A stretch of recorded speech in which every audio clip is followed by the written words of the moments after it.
안녕하세요. 반갑습니다. 여러분 상상 한번 해보세요.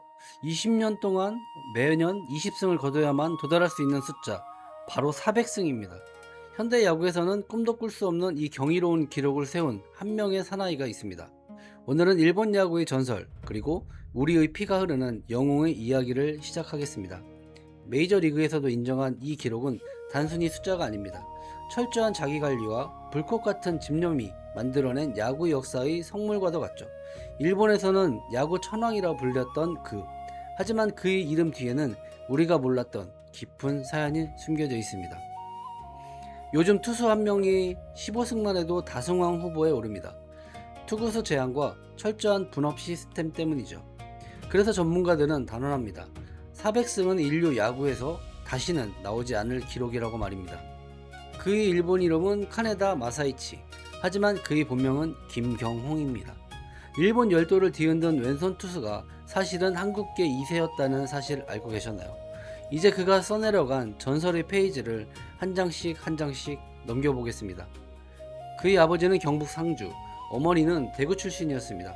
1933년 일본 아이치현에서 태어난 그는 날 때부터 한국인의 피를 이어받았습니다. 비록 일본에서 태어났지만 그는 평생 자신의 뿌리를 잊지 않았습니다. 제일 한국인으로서 겪어야 했던 차별은 상상 이상이었습니다. 하지만 그는 굴복하지 않았습니다. 오히려 그 멸시를 동력 삼아 마운드 위에서 누구보다 강하게 공을 뿌렸습니다. 그에게 야구는 생존이자 증명이었습니다. 어린 시절 그는 키만 크고 아주 말라서 전신주나 나무젓가락이라 불렸습니다. 전쟁 직후 먹을 것을 구하기 위해 리어커를 끌고 수십 킬로미터를 왕복했던 고단한 삶이 역설적으로 그의 강인한 하체를 만들었습니다. 고교 시절 시바 시게오 감독을 만난 것은 인생의 전환점이 되었습니다. 투수의 생명은 하체에 있다는 가르침 아래 그는 매일 죽도록 달렸습니다. 훗날 그는 내 야구의 원점은 바로 달리기였다고 회상하곤 했습니다. 고교 2학년 때 이미 팀의 에이스로 성장한 그의 강속구와 낙차 큰 커브는 프로 관계자들을 매료시켰습니다. 비록 우승은 못했지만 당장 프로에서도 성한다는 찬사를 받으며 전설의 서막을 열 준비를 마칩니다. 1950년 3학년 진학 직전 그는 학교를 중퇴하고 신생팀 고쿠데스 스왈로즈에 입단합니다. 불과 17세의 나이였죠. 첫 경기에서 끝내기 패배를 당하며 프로의 쓴맛을 보았지만 이는 거대한 폭풍 전의 고유였습니다. 데뷔 2년 차인 18세의 나이로 그는 한신 타이거즈를 상대로 노히트 노런을 달성합니다. 일본 프로야구 역사상 지금까지도 깨지지 않는 최연소 기록입니다. 일본 열도는 이 천재 소년 투수의 등장에 경악했습니다. 한 시즌 20승도 어려운데 그는 14년 동안 매해 20승 이상을 거뒀습니다.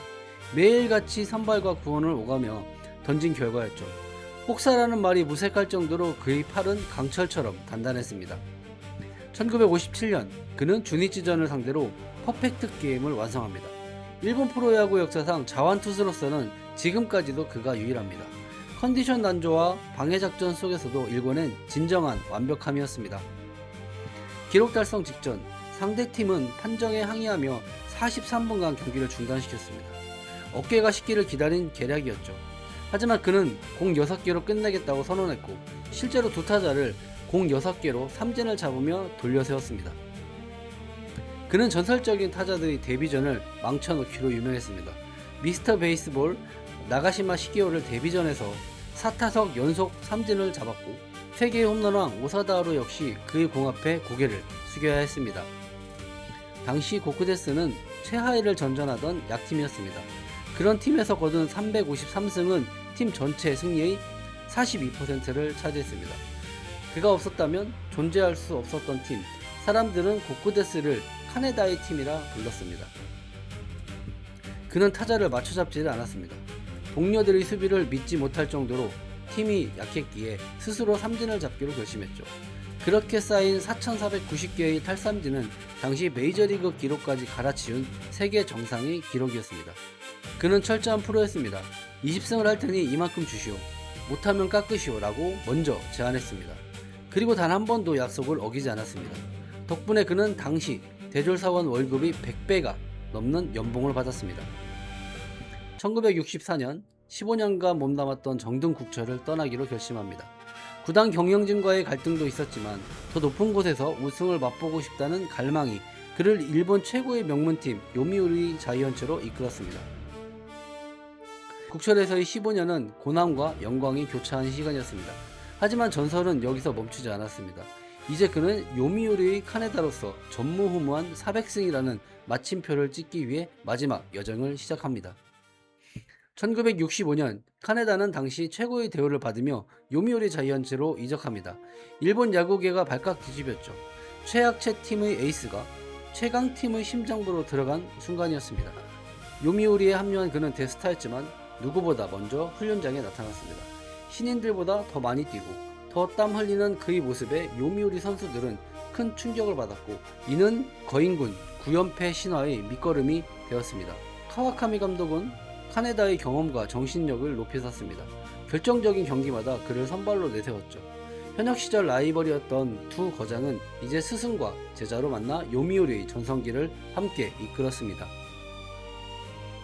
그는 평생 5,526이닝을 던졌습니다. 현대 야구에서는 투수 3, 4명의 커리어를 합쳐야 하는 수치입니다. 어떻게 이런 혹사 속에서도 부상 없이 버틸 수 있었을까요? 그 비결은 그의 독특한 자기관리법에 있었습니다. 당시 일본 야구계는 경기 중에 물을 마시면 몸이 나태해진다고 믿었습니다. 하지만 그는 달랐습니다. 사비로 비싼 수입 미네랄 워터를 들여와 상시 음용하며 체내 밸런스를 유지했습니다. 시대를 앞선 스포츠 과학이었죠. 그는 야구 선수는 몸이 재산이라며 먹는 것에 돈을 아끼지 않았습니다. 셀러리맨 월급만큼의 돈을 단 3일치 식재료로 썼을 정도였죠. 최고의 단백질과 영양을 섭취하는 것이 그의 승리 비결이었습니다. 그가 직접 시장에서 장을 봐서 만든 카네다 전골은 야구계의 전설이었습니다. 나가시마와 오사다하루도 그 전골 파티에 초대받는 것을 큰 영광으로 여겼습니다. 한국의 삼계탕 원리를 응용한 고단백 보양식이었죠. 그는 자신의 생명줄인 왼팔을 보호하기 위해 일상생활에도 극도로 조심했습니다. 무거운 짐은 절대 왼손으로 들지 않았고 사랑하는 자식조차 왼팔로 안아주지 않았습니다. 오직 공을 던지기 위해서만 왼팔을 아꼈습니다. 그의 훈련법 중 가장 핵심은 달리기였습니다. 투구 연습보다 달리기를 더 중시했죠. 하체가 무너지면 투수가 아니다라며 후배들에게도 늘 달리기를 강조했습니다. 그가 400승을 거둘 수 있었던 기초 체력의 원천이었습니다.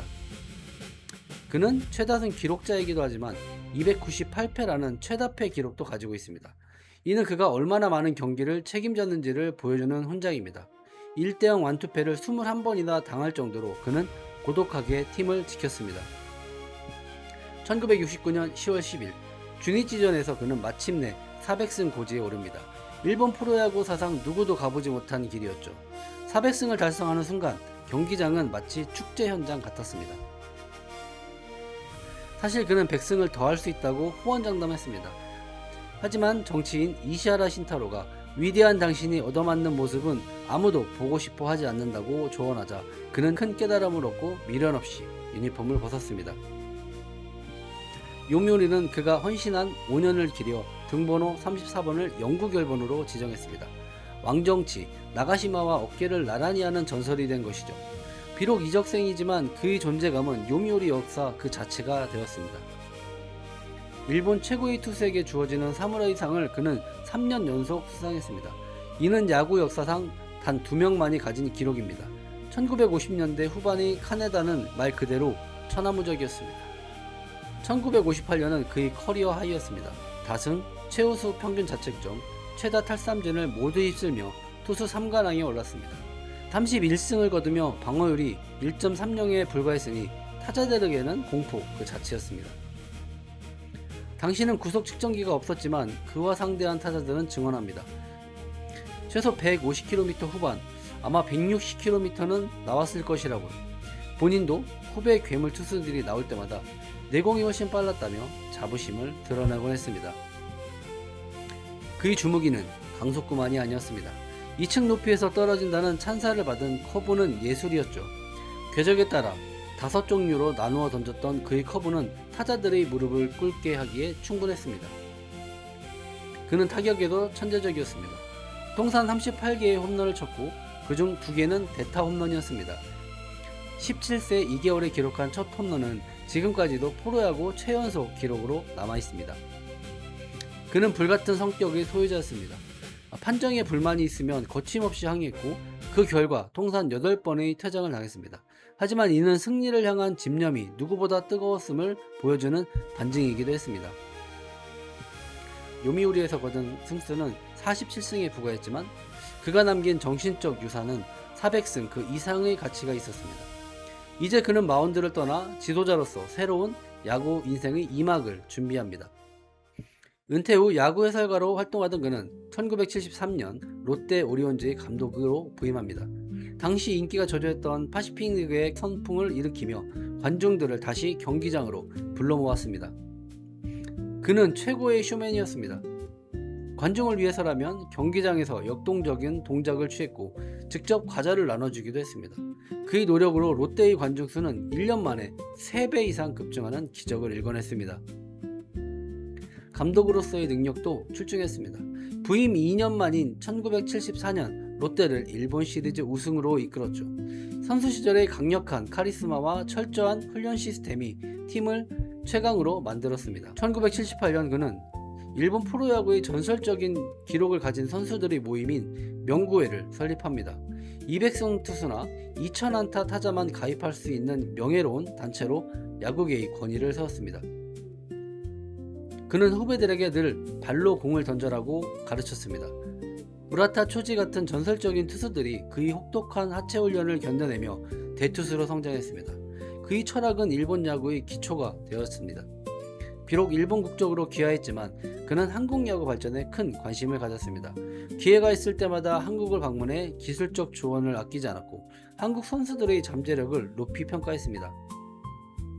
2014년 SK 와이번스의 전지훈련장을 찾은 그는 후배들에게 말했습니다. 나는 기화했지만 내 몸속에는 한국인의 피가 흐르고 있다. 끝까지 싸워라. 그의 진심 어린 조언은 한국 선수들의 가슴을 울렸습니다. 그는 평생 아버지의 고향인 상주를 가보고 싶어 했습니다. 인터뷰 도중 상주는 어떤 곳인가요? 라고 묻던 그의 눈빛에는 모국을 향한 짙은 그리움이 담겨 있었습니다. 비록 일본의 영웅이었지만 마음 한구석은 늘 한국인이었습니다. 삼성의 고 이건희 회장이 와세다 대학 유학 시절 카네다의 집에 자주 놀러왔다고 합니다. 그는 나이가 더 적었던 이 회장을 건짱이라 부르며 격없이 지냈습니다. 한국의 거물들과도 깊은 인연이 있었던 셈이죠. 그는 단순한 야구선수가 아니었습니다. 독학으로 영양학을 공부하고 휴식의 중요성을 강조했죠. 지금의 스포츠과학이 말하는 대부분의 원리를 그는 50년 전에 이미 실천하고 있었습니다. 요미우리의 에이스 구아타 마스미가 연패로 괴로워할 때 그는 말했습니다. 네가 아무리 져봤자 내 298패는 근처도 못 온다. 패배의 기록을 일부러 받아들이는 그의 대범함은 후배를 다시 일으켜 세웠습니다. 유명한 만화 철인 28호의 주인공 이름인 카네다 쇼타로는 바로 그를 모델로 지어진 이름입니다. 일본 대중문화에도 깊은 영향을 끼칠 만큼 그는 당대 최고의 아이콘이었습니다. 2019년 가을 일본 야구의 거대한 별이 졌습니다. 급성 단간염으로 투병하던 그는 86세를 이기로 파란만장한 생을 마감했습니다. 일본 정재계 인사들이 총출동할 정도로 그의 죽음은 큰 슬픔이었습니다. 그가 남긴 400승은 단순한 기록을 넘어선 신의 영역입니다. 현대 야구의 시스템으로는 절대 도달할 수 없는 이 숫자는 야구라는 스포츠가 존재하는 한 영원히 그의 이름과 함께 할 것입니다. 그가 달았던 34번은 일본 야구계에서 강력한 자완 투수의 상징이 되었습니다. 많은 후배 투수가 그의 34번을 동경하며 마운드에 올랐습니다. 그는 떠났지만 34번의 전설은 계속되고 있습니다. 그가 젊은이들에게 남긴 좌우명은 네버 기브업이었습니다. 경기는 끝날 때까지 끝난 게 아니다. 자신을 믿고 끝까지 싸워라. 야구와 인생을 관통하는 그의 철학이었습니다. 제1 한국인이라는 차별과 서름은 그를 더욱 단단하게 만들었습니다. 실력 하나로 일본 열도를 평정하고 천왕이라는 칭호를 얻어낸 그의 삶은 우리에게 큰 자부심과 교훈을 줍니다. 우리는 카네다 마사이치라는 이름뿐만 아니라 김경홍이라는 이름도 기억해야 합니다. 일본 땅에서 한국인의 저력을 보여준 위대한 승부사, 그는 진정한 우리의 영웅이었습니다. 강철 같은 팔과 뜨거운 심장을 가졌던 사나이. 그의 400승 기록은 박물관의 기록지가 아니라 야구를 사랑하는 모든 이의 가슴속에 영원히 살아 숨쉴 것입니다. 오늘 우리는 한 위대한 야구인의 인생을 돌아보았습니다. 차별을 뚫고 400승이라는 신화를 쓴 김경홍 선수처럼 여러분도 인생의 마운드에서 자신만의 승리를 거두시길 응원하겠습니다. 긴 시간 시청해주셔서 대단히 감사합니다. 다음 시간에 또 찾아뵙겠습니다. 안녕히 계세요.